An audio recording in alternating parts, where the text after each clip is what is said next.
자, 신약과 구약 중간에 무슨 일이 이어서 계속해서 보겠는데, 오늘은 제7부 하스몬 왕조하의 유대인에 대해서 한번 살펴보도록 하겠습니다.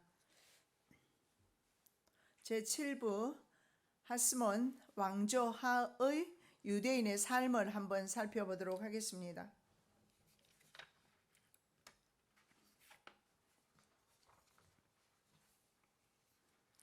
저기 혹시 프린트물 받으셨어요? 네, 가지고 계시고 참고하시기 바랍니다. 네, 자, 제7부 하스몬 왕조하의 유대인 한번 살펴보겠는데, 가장 먼저 요한 힐카누스를 보시겠습니다. 요한 힐카누스 도표를 여러분 참고하셔서 보시면 되겠습니다. 마타디아가 있습니다. 166년, 기원전 166년에 혁명을 게릴라 전으로 5 아들과 함께 항쟁하는 그런 이제 가문이 되겠습니다. 그래서 마타디아 가문을 통해서 바로 하스몬 왕조가 탄생합니다. 5명의 아들이 있습니다. 요한, 시몬, 유다, 엘라아살, 요나단. 그 중에 가장 먼저 유다가 지도자가 되고, 그 다음에 요나단, 그리고 마지막으로 시몬이 지도자가 됩니다. 그리고 다른 2사람 요한, 엘라살도 항전에 다 참여하지만 3명이 지도자로 부각됩니다. 그 중에 시몬, 마타디아, 그리고 그 다음에 2번째 아들입니다. 시몬입니다. 자, 시몬을 통해서 누가 나오느냐 하면 요한 힐카누스. 요한 힐카누스가 또 나와요. 그렇기 때문에 이 사람은 바로 요한 힐카누스 1세라고 부르면 되겠습니다. 요한 힐카누스 1세입니다. 자, 요한 힐카누스 1세는 꼭 눈여겨 보시기 바랍니다. 이두메를 정복하고 나중에 안티파트를 개종시킴으로써 안티파트의 아들이 바로 헤롯입니다. 그래서 헤롯 왕조가 또 다시 하스몬을 이어서 왕조를 열게 됩니다. 그래서 요한 힐카누스. 자, 요한 힐카누스를 한번 보겠습니다. 기원전 135년부터 104년까지 통치를 합니다. 유대의 135년에 유대의 통치자며 제사장으로서 시몬이 사위에 의해서 살해를 당하게 됩니다. 시몬이. 그리고 그의 셋째 아들이 바로 요한 힐카누스입니다. 여러 아들이 있지만 그 중에 3번째 아들입니다. 3번째 아들이 살아남게 됩니다.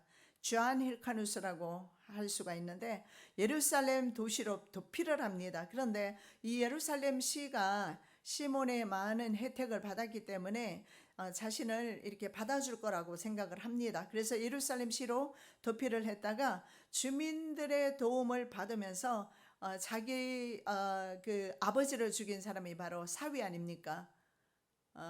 그러면 어떻습니까? 매제라고 그래요? 매제입니까? 예, 사위가 이제 시몬을 죽이게 되고, 그리고 시몬의 셋째 아들입니다. 그 셋째 아들이 바로 요한 힐카누스인데, 예루살렘으로 도피를 하니까 예루살렘 주민들이 톨레미를 내쫓습니다. 그리고 요한 힐카누스를 받아줍니다. 그래서 그곳에서 아버지의 대제사장직을 물려받게 됩니다. 자, 죄를 발견하지 못해서 예수님을 십자가형을 주저했던 빌라도에게 이것은 황제에게 반역하는 행위다 라면서 그 빌라도를 몰아붙였습니다. 그래서 사형 언도를 받아냈던 사람들이 있는데, 대제사장 가야바와 그의 또한 장인이었던 직전 제사장 안나스라는 사람이 있습니다. 자, 이들의 권세가 바로 하스몬 왕조가 왕과 제사장직이라는 것을 같이 겸직을 하면서 권세를 가지게 된 겁니다. 그래서 이스라엘의 대제사장이 이 직위는 이방의 주변의 왕들조차도 인정할 정도로 권세에 있었다는 사실을 알 수가 있습니다. 그래서 그들의 그 권세 있는 그런 왕이며 대제사장의 그런 모습은, 예수 그리스도의 대제사장으로 오신 예수 그리스도의 섬김의 모습은, 특히 십자가의 모습은 찾아볼 수는 없습니다.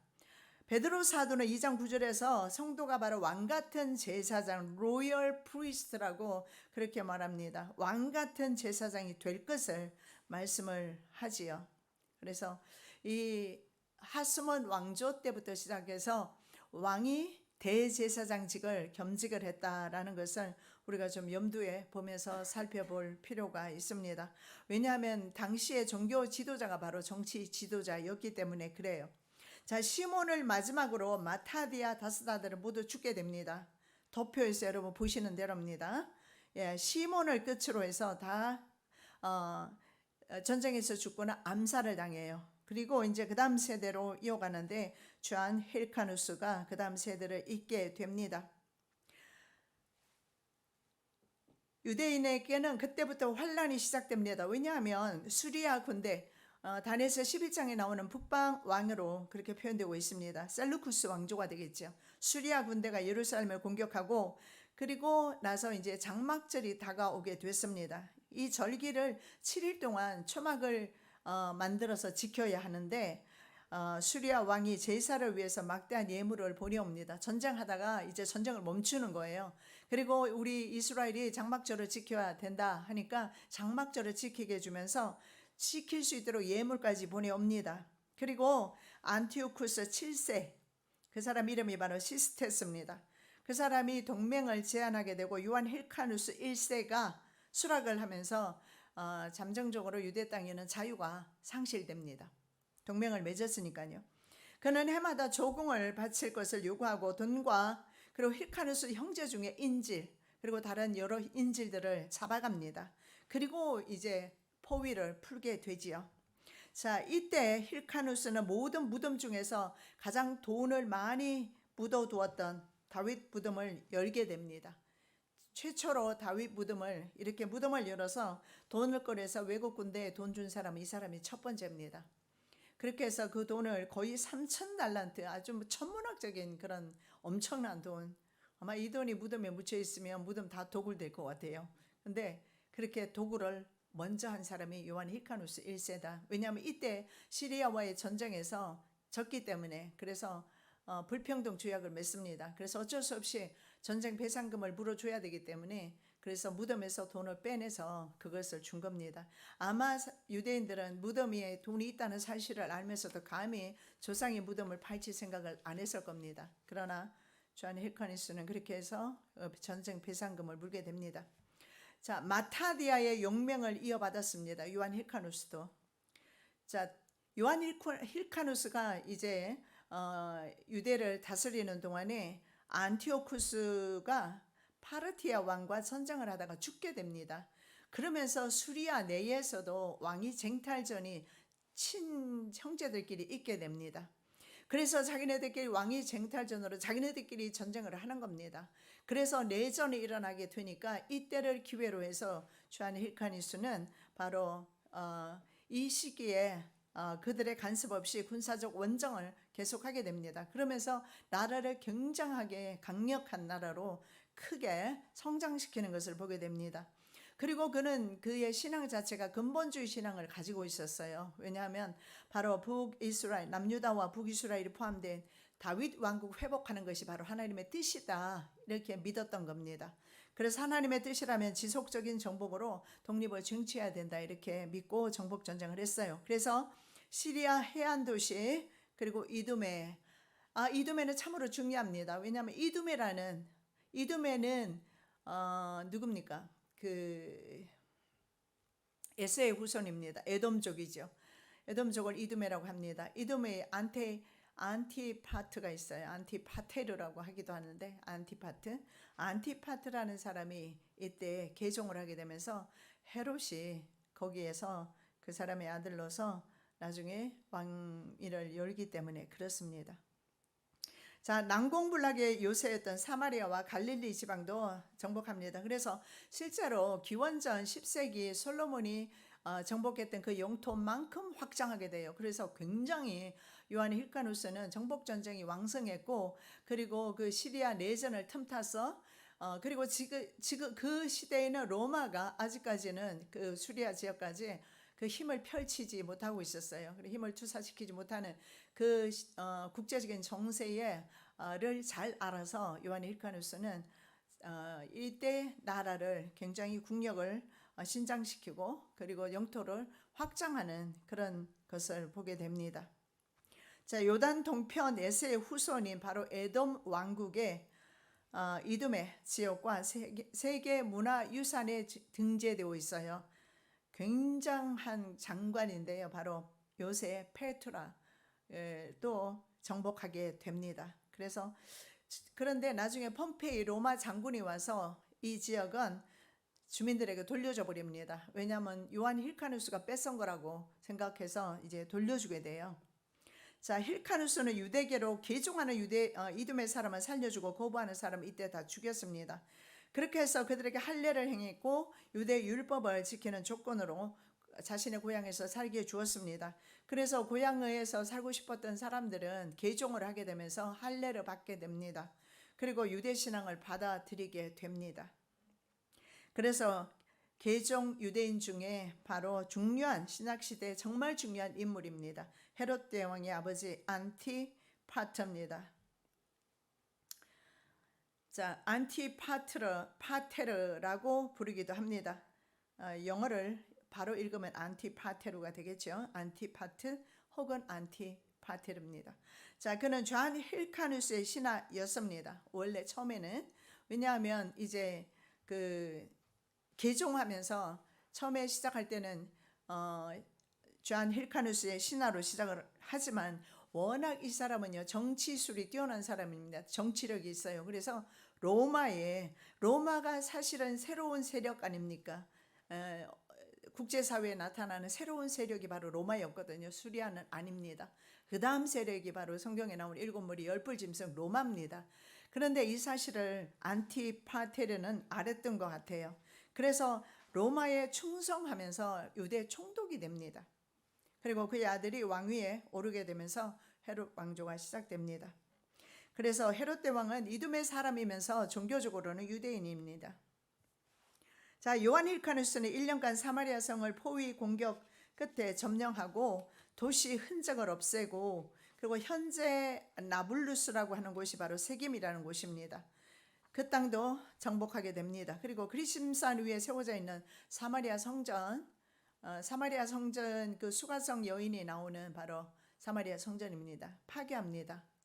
자, 그는 마카비 가문의 이상을 쫓아서 그리스어를 사용하는 사람들을 죽이는 일을 했습니다. 좀 신앙이 보수적인 신앙입니다. 근본주의 신앙을 가지고 있었기 때문에 그리스어 헬라어를 사용하는 사람들을 죽였고 헬라식 도시 스키토플리스를 약탈하고 불태우는 이런 일들을 합니다. 그래서 자신의 부모 세대의 그 이상과 이념을 따라서 행동한 것을 보게 됩니다. 자, 역사가 요세푸스는 힐카누스가 31년간 왕국 통치에 최선을 다했다고 그렇게 전하고 있습니다. 자, 성공적인 통치를 했고 정복 전쟁을 참으로 잘 수행을 했습니다. 그래서 힐카누스는 자신이 주조한 화폐가 있는데 자기 이름까지 새겨 놓을 수 있는, 그래서 이렇게 화폐를 예수님 시대에 가이사의 것은 가이사에게로, 그래서 가이사의 형상이 들어있는 화폐가 활용되었다는 사실을 봅니다. 그래서 적어도 화폐에 자기 얼굴을 넣을 수 있을 정도면 절대 군주의 지위가 있다는 거죠. 그래서 요한 힐카누스 때부터 그런 지위를 가졌다는 사실을 알 수가 있습니다. 그런데 문제가 힐카누스는 마타디아 가문의 혁명에서 가장 중요한 역할을 했던 하시딤은 바로 이렇게 거룩한 따로 구별된 삶을 살기를 원했던 사람들입니다. 이 하시딤 가운데 바로 여러 가지 종파가 나오는데 그 중에 이들을 적대시하면서 긴장감이 국내에 조성되기 시작합니다. 왜냐하면 그들 중에 바로 바리새인들이 있는데, 바리새인들은 유대국가 회복을 위한 정치보다는 하시딤이 대부분이 그랬지만 바로 율법을 지키는 문제에 더 중점을 두었습니다. 바리새인들은. 그리고 SNF라든가 이런 데는 광야로 나가서 구별된 거룩한 삶을 사는 것을 의식을 중요시 여기고, 그래서 조금 이렇게 당파 간에 조금 주장하는 것은 다르지만 그러나 정치와는 조금 이렇게 결별을 했다는 사실을 알 수가 있습니다. 자, 그런데 요한 힐카누스가 바리새파의 지지를 한몸에 받고 있었습니다. 처음에. 그런데 무슨 계기가 있었는데 잔치를 배설하게 됩니다. 바리새인들을 전부 초청한 거죠. 잔치를 배설하고 이렇게 그 자리에서 자신이 바리새파 사람들에게 이렇게 말합니다. 자신이 바리새파 신조대로 의롭게 되는 것을 힘쓰고 있다. 그렇게 말을 하면서 혹시라도 자신에게 잘못된 부분이 있으면 지적을 좀 해주라 이렇게 말하는데, 이럴 때 대부분의 사람은 입을 다물지요. 어쩌면 요한 힐카누스가 자기의 치직을 칭찬해 주기를 원했을지도 모릅니다. 그런데 그 중에 엘르아살이라는 사람이 있어요. 이렇게 말합니다. 당신이 진정 의롭게 되기를 원한다면 제사장직을 내려놓고 백성을 다스리는 직책만으로 만족하시오. 이렇게 말을 하게 됩니다. 일단 기분이 이제 상해지요. 대제사장직에서 내려오라는 겁니다. 왜냐하면 이들이 로마에 의해서 멸망당하게 된 것은 전적으로 바로 로마에서 멸망당한 이유가 하스몬 왕조가 대제사장 직분을 빼앗았기 때문이라고 역사가들은 쿰난 문서는 그렇게 말하고 있습니다. 그렇기 때문에 대제사장 원래 사독 가문을 통해서만 이어져 왔었고, 그전에는 레위 계통이었습니다. 그리고 아론의 대제사장은 후손들로만 대제사장이 되었는데 왕이 이것을 빼앗아 갔다라고 생각을 합니다. 그래서 엘르아살이 바른 말을 합니다. 그런데 힐카누스 측근 중에 누가 있었냐면 사두개파가 있었습니다. 사두개파 친구가 있었는데 사두개파 친구가 이렇게 말합니다. 그 엘르아살을 어떻게 처리할 것인가 바리새파 사람들에게 물어보라고 말한 거예요. 그런데 만일에 바리새파 사람들이 이 엘르아살을 크게 형벌을 주지 않으려고 한다면 그건 한패다. 그러면 이것은 그 한 사람의 생각이 아니라 바리새파 전체의 생각일 것이다. 그래서 물어보라. 그래서 그 사두개파 친구의 말을 듣고 바리새인들을 다 불러서 물었습니다. 이 엘르아살을 어떻게 하면 좋을까? 그러니까 바리새인들이 이렇게 말합니다. 죽을 죄를 지은 것이 아닙니다. 그냥 채찍을 때려서 감옥에 가두자. 죽이라고 했으면 괜찮았을 텐데 이렇게 말합니다. 여기에서 이제 이것이 한 통속이구나 이렇게 생각한 바로 왕은 힐카누스는 바리새파가 백성들에게 지시한 모든 법규들, 바리새파가 백성들을 많이 가르쳤지 않습니까? 그래서 그런 법규들, 내렸던 법규들을 다 철폐해 버립니다. 그리고 그것들을 지키는 자들에게는 벌을 내리기까지 합니다. 그래서 바리새인들에게 굉장히 미움을 받게 됩니다. 자, 이때부터 안티오코스 에피파네스 통치 기간에 일어난 하시딤에서 유래한 바리새파는 조상 전례의 규칙을 중요시합니다. 율법을 지키는 것을 중요시 생각을 하고, 그리고 전례의 규칙을 조상 전례의 규칙을 지키는 것이 더 특징적이라 볼 수 있어요. 왜냐하면 바리새파는 613가지의 바로 장로들의 유전을 지키기를 원합니다. 그래서 실제로 모세 율법보다도 장로들의 유전을 지키는 것을 더 좋아했던 겁니다. 그래서 예수님의 책망을 가장 많이 받았던 부류가 바리새파, 그 중에서 바리새파 서기관들임을 알 수가 있습니다. 그래서 이 바리새파가 나타났고, 그 다음에 성문화된 모세 율법만을 중시하는 사람이 있었습니다. 그 사람들이 바로 사두개파입니다. 그리고 광야에서 물러나서 구별되게 살았던 에세네파, 세 종파가 시작됩니다. 그래서 사두개파는 바리새인보다 더 정치적인 성향을 띠는 그런 귀족 지파가 바리새파다, 아니 사두개파다 이렇게 이해하시고, 바리새파는 대신에 민중들의 지지를 많이 받았습니다. 그리고 덜 귀족적이었다 이렇게 보면 되겠습니다. 자, 다시 한번 우리 도표를 보시면 그 다음으로 넘어갑니다. 도표에 보시면 그 다음에 나오는 사람이 있습니다. 기억하시기 바랍니다. 요한 힐카누스의 두 아들이 나와요. 그 사람 중에서 아리스토블루스라는 사람이 나옵니다. 아리스토블루스도 2세도 있어요. 3세까지 갑니다. 그래서 이 아리스토블루스 1세라고 적으시면 되겠어요. 아리스토블루스 1세. 그리고 그 다음에 두 번째가 바로 알렉산더 이안네우스.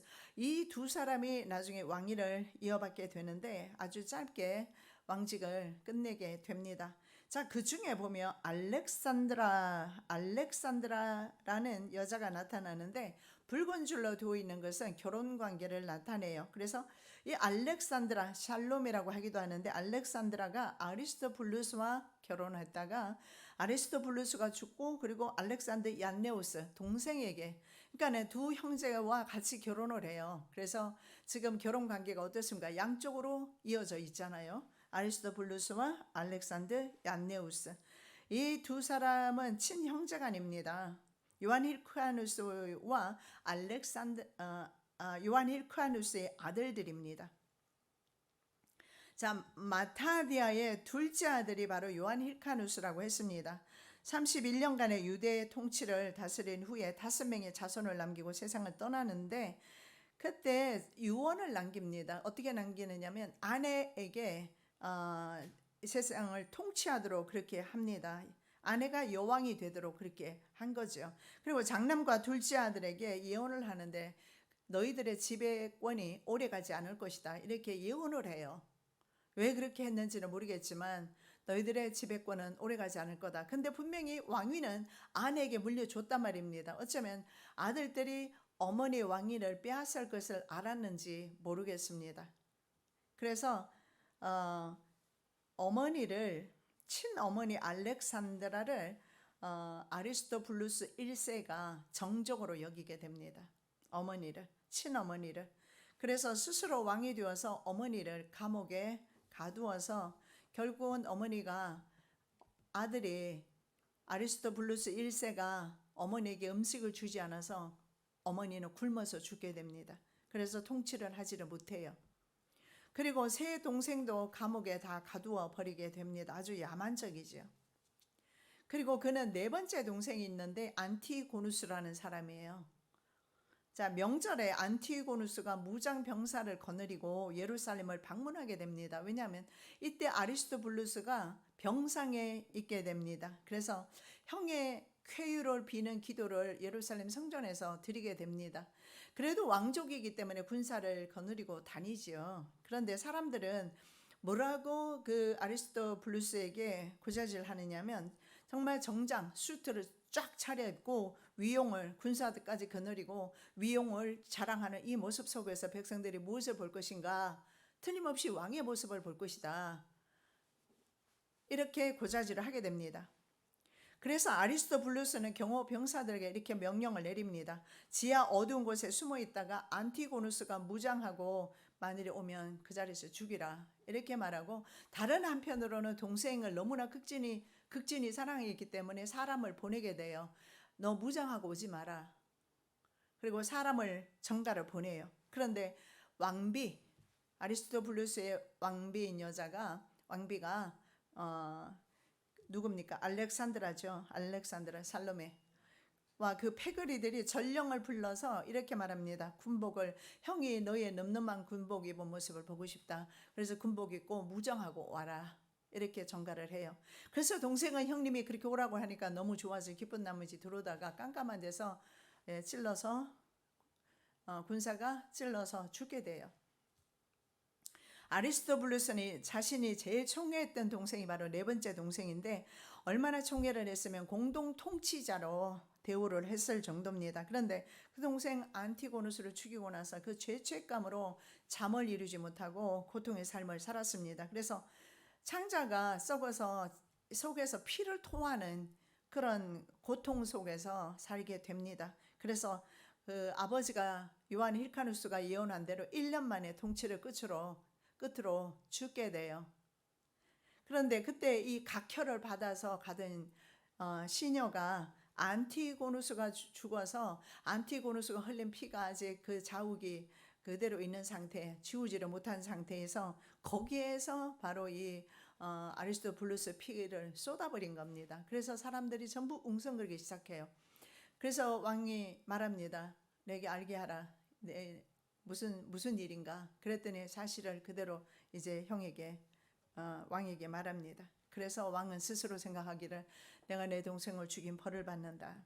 어머니를 그렇게 죽이고 이 하스몬 왕조를 우리가 살펴보면 얼마나 이 정치가 더러운지 그럼 요즘 국회에서 일어나는 일들을 이해하기 쉬울 겁니다. 아무래도 같은 형제들끼리 이렇게 죽고 죽이는 삶을 살아가는 거 이거 지금부터 이제 시작인 것입니다. 이 하스몬 왕조가 끝날 때까지 형제들의 난은 계속되는 사실을 볼 수가 있어요. 이게 어떻게 정말 하나님의 그 백성들의 삶이 과연 이렇게 살아갈 수가 있을까?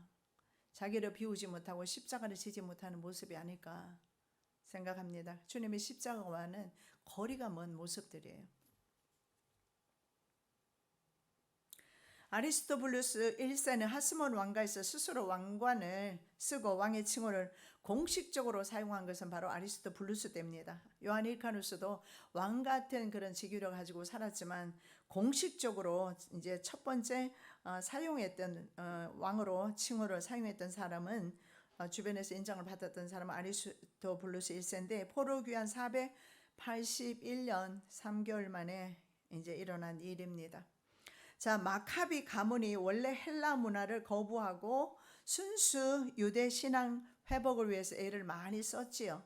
그런데 이 아리스토블루스는요, 헬라 문화를 동경하는 사람이었어요. 오히려 그래서 사람들이 그의 별명을 헬레니즘 애호가라는 뜻으로 필헬레네라는 이름을 지어 주었습니다. 그리고 사람들은 그가 솔직하고 헬라적 사업을 개발하고 유대국에 굉장히 많은 유익을 끼친 사람으로 평가를 합니다. 짧은 기간이지만 그는 갈릴리 정복군을 조직해서 이두레아를 정복합니다. 그리고 유대국에 복속을 시키게 됩니다. 그곳에 거주하기를 원하는 사람들은 개종을 시켜요. 그래서 할례와 유대 율법을 따르게 해 주었습니다. 그래서 그는 할례라는 그런 끈으로 바로 그 주민들을 유대인들에게 묶었습니다. 이렇게 해서 개종시켜서 개종 유대인들을 많이 만들어 나갔다는 사실을 보게 됩니다. 그래서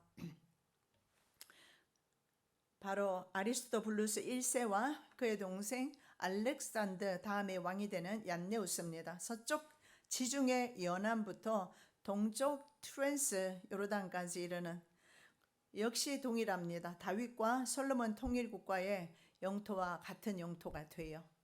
그래서 거의 이 시대에 한 5배 정도로 확장합니다. 그래서 당시에 다윗의 영토에 버금가는 그런 영토를 이제 확장하게 돼요.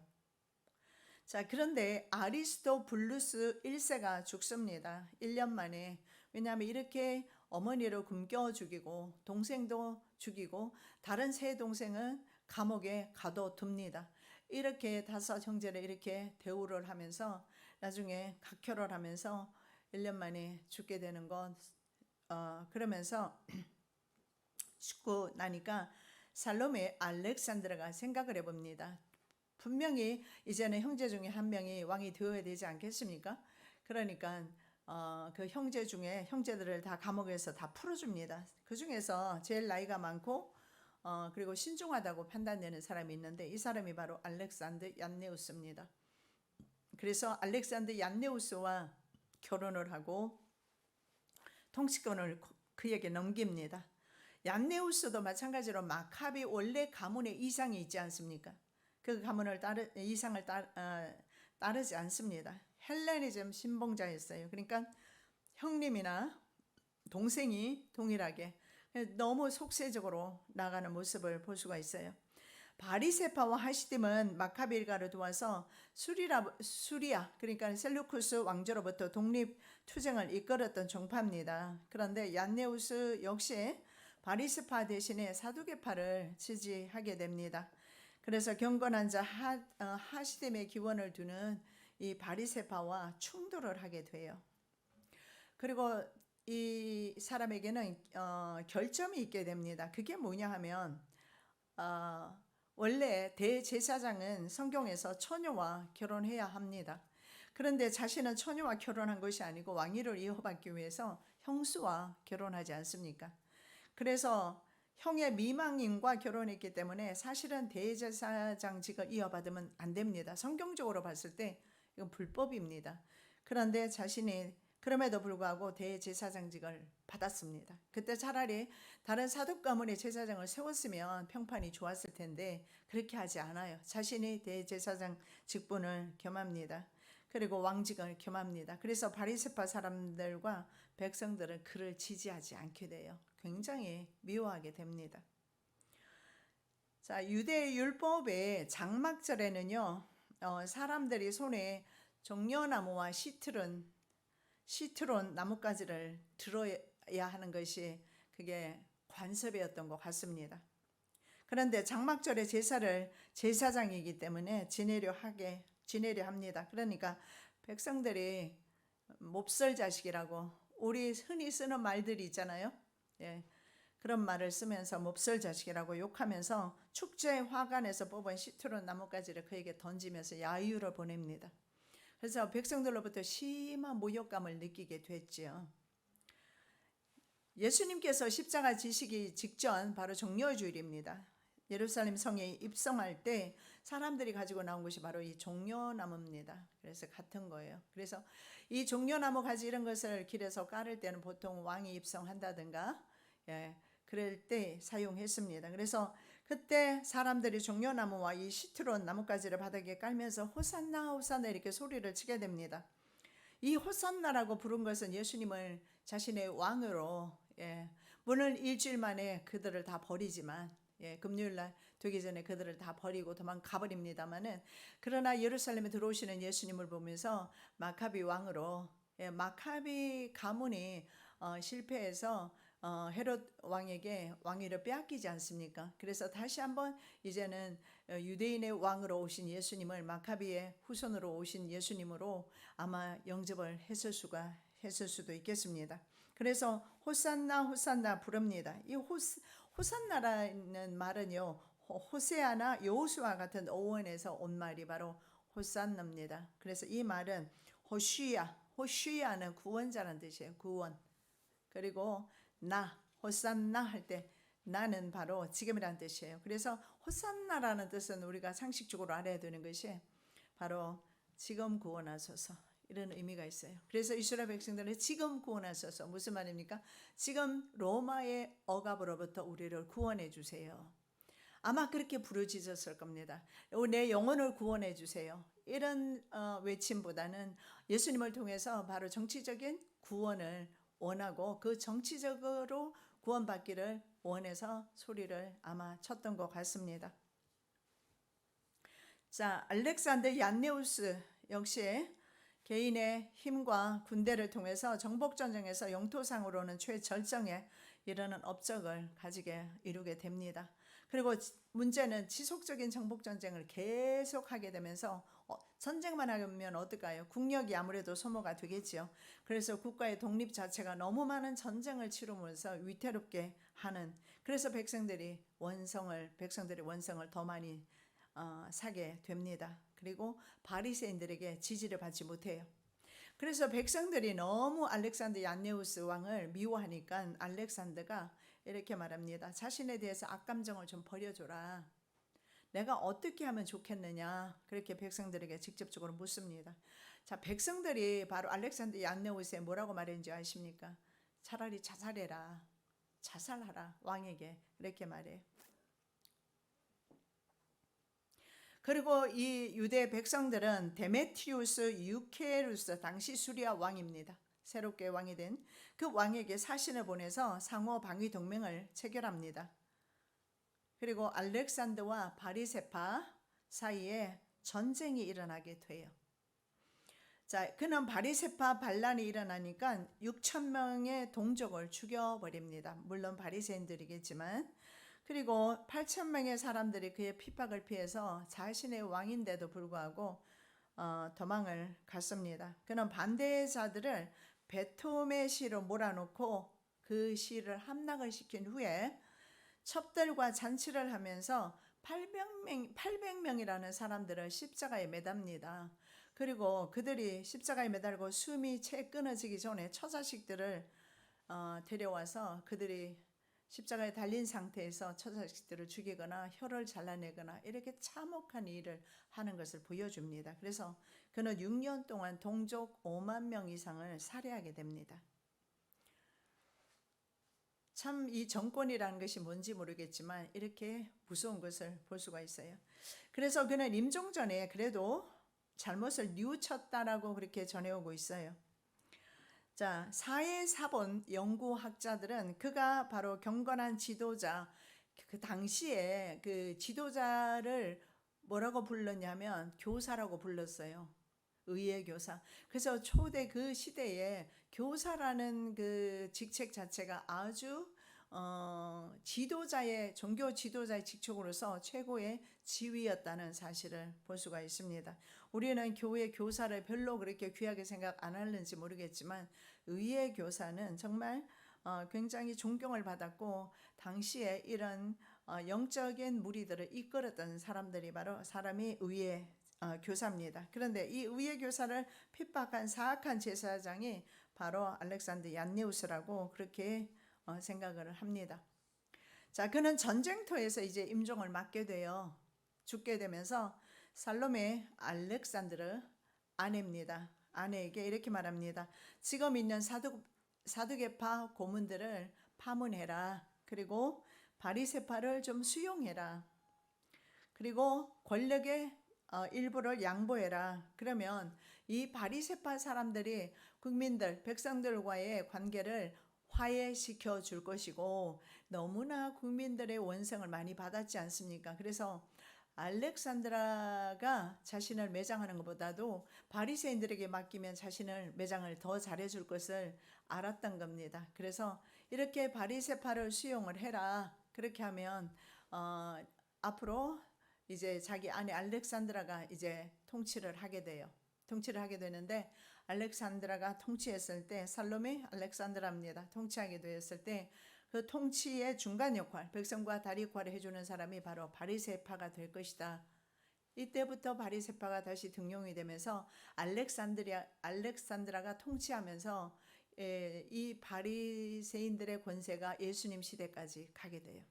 그래서 이들의 권세가 이제 끊어지는 시대가 바로 유대가 멸망하면서 이제 소멸이 되지만 바리새파는 이때부터 시작해서 살로메 바로 알렉산드라 이때부터 시작해서 바리새인들의 얼마나 크게 득세했는지 예수님 시대에 우리가 잘 알고 있습니다.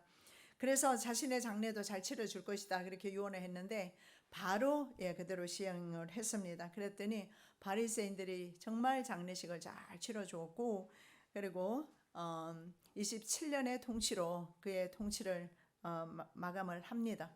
그리고 알렉산드라가 통치했을 때 실제로는 알렉산드라가 통치하지만 나중에는 오히려 바리새인들이 더 힘을 키워서 나중에는 그 힘을 그대로 백성들 가운데서 힘을 투사하는 모습을 보게 됩니다. 오늘은 여기까지 하겠습니다. 살아계신 아버지 하나님 참으로 감사합니다. 오늘도 주의 말씀을 대합니다. 아버지의 역사를 보면서 주님께서 이 역사 가운데서 면밀히 이 역사 가운데서 일하시는 모습을 발견을 합니다. 인간의 역사는 더럽기 짝이 없습니다. 흉악합니다. 악합니다. 그럼에도 불구하고 이런 더러운 역사 가운데서도 예수님이 이 땅 위에 오셔서 저희들에게 생명 주시고 예수님은 권력을 탐하지 않으시며 세상 정과 육으로 살아가지 아니하시며 십자가를 지심으로 우리에게 아버지 하나님 십자가의 본을 보여주셨습니다. 우리도 또한 그 길을 걸어가게 도와주시옵시고 아버지의 힘과 권세가 판치는 세상에서 우리가 그 권세 아래 눌리지 않게 도와주시고 권세 있고 오히려 능력 있게 믿음으로 잘 감당하는 믿음의 장수들이 될 수 있도록 은혜 베풀어 주시옵소서. 거룩하신 예수 그리스도 이름으로 기도드립니다. 아멘.